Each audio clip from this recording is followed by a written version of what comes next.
ទៀតទេតែចុងក្រោយអ្នកធ្វើឲ្យអូនយំគឺបងអូនជឿគ្រប់ពាក្យដែលបងនិយាយមិនដែលសង្ស័យសូម្បីបន្តិចទើបថ្ងៃដែលបងដើរចេញ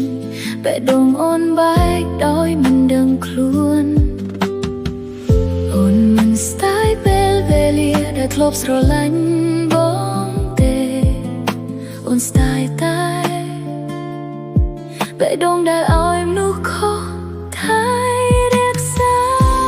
ចុងក្រោយនៅតែខ្ញុំយំចុងក្រោយនៅតែខ្ញុំឈឺនៅតែស្រឡាញ់ខ្លាំងជាងគេ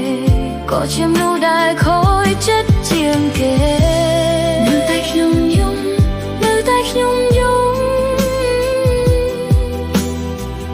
បងមានថ្ងៃថ្មីរបស់បង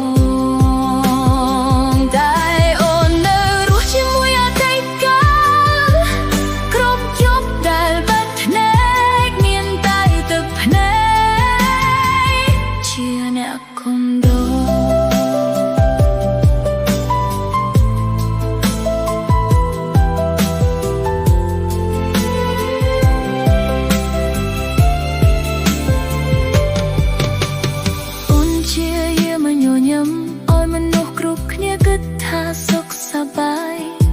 តែពេលត្រឡប់មកបន្ទប់ស្ងាត់អូនទៅហ៊ានយំដូចមនុស្សទន់ខ្សោយគ្មានអ្នកណាដឹងទេថាអូននឹកបងប៉ុណ្ណាព្រោះអូនលាក់ការឈឺចាប់នៅក្រោយស្នាមញញឹមមួយនោះបើកៅស្រឡាញ់ត្រូវបីចប់ដោយទឹកភ្នែកស្រឡាញ់ប្រសាជាងជឿមនងទៀតចុងក្រោយនៅតែខ្ញុំយំមិនមែនព្រោះបងមិនស្រឡាញ់តែព្រោះអូន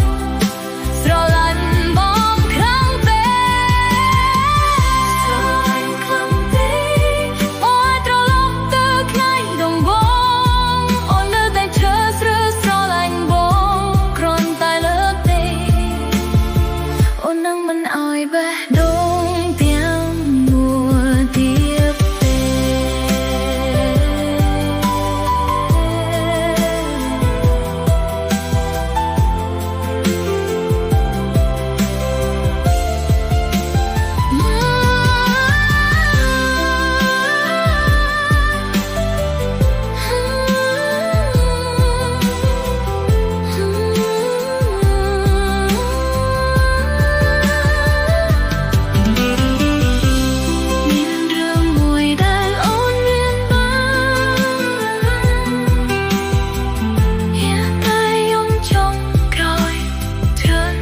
ជាអ្នកតែស្រឡាញ់ពិត